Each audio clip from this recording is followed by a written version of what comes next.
प्यारे श्रोताओं, आज हम आपको सुनाने वाले हैं शनिवार व्रत कथा। इसलिए इस कथा को ध्यान से सुने, बीच में ना छोड़िए। बोलो भगवान शनिदेव की जय हो।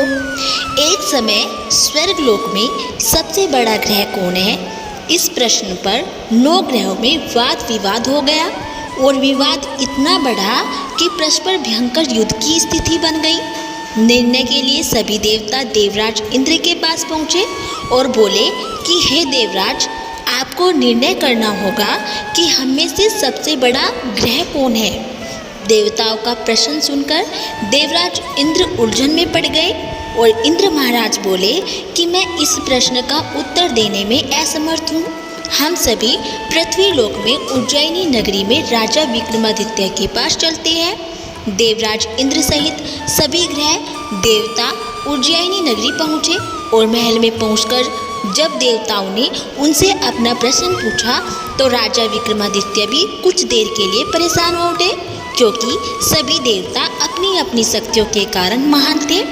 किसी को भी छोटा या बड़ा कह देने से उनके क्रोध के प्रकोप से भयंकर हानि पहुंच सकती थी। अचानक राजा विक्रमादित्य को एक उपाय सूझा और उन्होंने विभिन्न धातुओं स्वर्ण, रजत, कांसा, ताम्र, सीसा, रांगा, जस्ता, अभ्रक व लोहे के 9 आसन बनवाए और धातुओं के गुणों के अनुसार सभी आसनों को एक दूसरे के पीछे रखवाकर उन्होंने देवताओं को अपने अपने सिंहासन पर बैठने को कहा। देवताओं के बैठने के बाद राजा विक्रमादित्य ने कहा कि आपका निर्णय तो स्वयं हो गया। जो सबसे पहले सिंहासन पर विराजमान है वही सबसे बड़ा देवता है। राजा विक्रमादित्य के निर्णय को सुनकर शनि देवता ने सबसे पीछे आसन पर बैठने के कारण अपने को छोटा जानकर क्रोधित होकर कहा कि राजा विक्रमादित्य, तुमने मुझे सबसे पीछे बैठाकर मेरा अपमान किया है। तुम मेरी शक्तियों से परिचित नहीं हो, मैं तुम्हारा सर्वनाश कर दूंगा।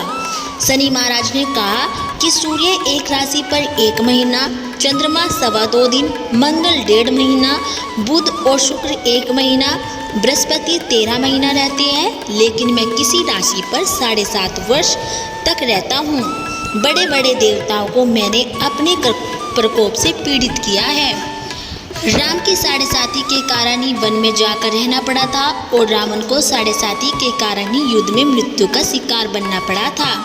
राजा, अब तू भी मेरे प्रकोप से नहीं बच सकेगा। इसके बाद अन्य ग्रहों के देवता तो प्रसन्नता के साथ चले गए, परंतु भगवान शनिदेव बड़े क्रोध के साथ वहां से विदा हुए। राजा विक्रमादित्य पहले की तरह ही न्याय करते रहे और उनके राज्य में सभी स्त्री पुरुष बहुत ही आनंद से जीवन यापन कर रहे थे। कुछ दिन ऐसे ही बीत गए और उधर शनि देवता अपने अपमान को भूले नहीं थे। विक्रमादित्य से बदला लेने के लिए एक दिन शनिदेव ने घोड़े के व्यापारी का रूप धारण किया और बहुत से घोड़ों के साथ उज्जैनी नगरी पहुँचे। राजा विक्रमादित्य ने राज्य में किसी घोड़े के व्यापारी के आने का समाचार सुना तो अपने अश्वपाल को कुछ घोड़े खरीदने के लिए भेजा। घोड़े बहुत कीमती थे और अश्वपाल ने जब वापस लौटकर उस संबंध में बताया तो राजा विक्रमादित्य ने स्वयं आकर एक सुंदर व शक्तिशाली घोड़े को पसंद किया। घोड़े की चाल देखने के लिए राजा उस घोड़े पर सवार हुए तो वह घोड़ा बिजली की गति से दौड़ पड़ा और तेजी से दौड़ता हुआ घोड़ा राजा को दूर एक जंगल में ले गया और फिर राजा को वहां गिराकर जंगल में कहीं गायब हो गया। राजा अपने नगर को लौटने के लिए जंगल में भटकने लगा, लेकिन उन्हें लौटने का कोई रास्ता नहीं मिला। राजा को भूख प्यास लगाई। बहुत घूमने पर उसे एक चरवाहा मिला और राजा ने उससे पानी मांगा। पानी पीकर राजा ने उस चरवाहे को अपनी अंगूठी दे दी और फिर उससे रास्ता पूछकर वह जंगल से निकलकर पास के नगर में पहुंचा। राजा ने एक सेठ की दुकान पर बैठकर कुछ देर आराम किया और उस सेठ ने राजा से बातचीत तो की और राजा ने उसे बताया कि मैं उज्जैनी नगरी से आया हूँ। और राजा की कुछ देर दुकान पर बैठने से सेठ जी की बहुत ही बिक्री हुई।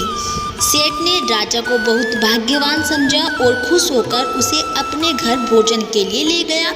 सेठ के घर में सोने का एक हार खूंटी पर लटका हुआ था और राजा को उस कमरे में छोड़कर सेठ कुछ देर के लिए बाहर गया। तभी एक आश्चर्यजनक घटना घटी और राजा के देखते देखते सोने के उस हार को खूंटी निगल गई। सेठ ने कमरे में लौटकर हार को गायब देखा तो चोरी का संदेह राजा पर ही किया, क्योंकि उस कमरे में राजा ही अकेला बैठा था। सेठ ने अपने नौकरों से कहा कि इस परदेसी को रस्सियों से बांधकर नगर के राजा के पास ले चलो। राजा ने विक्रमादित्य से हार के बारे में पूछा तो उसने बताया कि उसके देखते ही देखते खूंटी ने हार को निगल लिया था। इस पर राजा ने क्रोधित होकर चोरी करने के अपराध में विक्रमादित्य के हाथ पांव काटने का आदेश दे दिया और राजा विक्रमादित्य के हाथ पांव काटकर उसे नगर की सड़क पर छोड़ दिया गया। कुछ दिन बाद एक तेली उसे उठाकर अपने घर ले गया और उसे अपने कोल्हू पर बैठा दिया। राजा आवाज देकर बैलों को हाँकता रहता और इस तरह तेली का बैल चलता रहा और राजा को भोजन मिलता रहा। शनि के प्रकोप की 7.5 पूरी होने पर वर्षा ऋतु प्रारंभ हुई और राजा विक्रमादित्य एक रात मेघ मल्हार गा रहा था कि तभी नगर के राजा की लड़की राजकुमारी मोहिनी रथ पर सवार उस तेली के घर के पास से गुजरी और उसने मेघ मल्हार सुना तो उसे बहुत अच्छा लगा और दासी को भेजकर गाने वाले को बुला लाने को कहा। दासी ने लौटकर राजकुमारी को अपंग राजा के बारे में सब कुछ बता दिया। राजकुमारी उसके मेघ मल्हार से बहुत ही मोहित हुई, अतः उसने सब कुछ जानकर भी अपंग राजा से विवाह करने का निश्चय कर लिया। राजकुमारी ने अपने माता पिता से जब यह बात कही तो वे हैरान रह गए। रानी ने मोहिनी को समझाया कि बेटी, तेरे भाग्य में तो किसी राजा की रानी होना लिखा है, फिर तू उस अपंग से विवाह करके अपने पाँव पर कुल्हाड़ी क्यों मार रही है। राजकुमारी ने अपनी जिद नहीं छोड़ी और अपनी जिद पूरी कराने के लिए उसने भोजन करना छोड़ दिया और प्राण त्याग देने का निश्चय कर लिया। आखिर राजा रानी को विवश होकर अपंग विक्रमादित्य से राजकुमारी का विवाह करना पड़ा और विवाह के बाद राजा विक्रमादित्य और राजकुमारी तेली के घर में रहने लगे। उसी रात स्वप्न में शनिदेव महाराज ने राजा से कहा कि राजा, तुमने मेरा प्रकोप देख लिया, मैंने तुम्हें अपने अपमान का दंड दिया है। राजा ने शनिदेव से क्षमा करने को कहा और प्रार्थना की कि हे शनि महाराज, आपने जितना दुख मुझे दिया है अन्य किसी को न देना। शनिदेव ने कुछ सोचकर कहा कि राजा, मैं तुम्हारी प्रार्थना स्वीकार करता हूँ और जो कोई स्त्री पुरुष मेरी पूजा करेगा, शनिवार को व्रत करके मेरी व्रत कथा सुनेगा, उस पर मेरी अनुकंपा बनी रहेगी।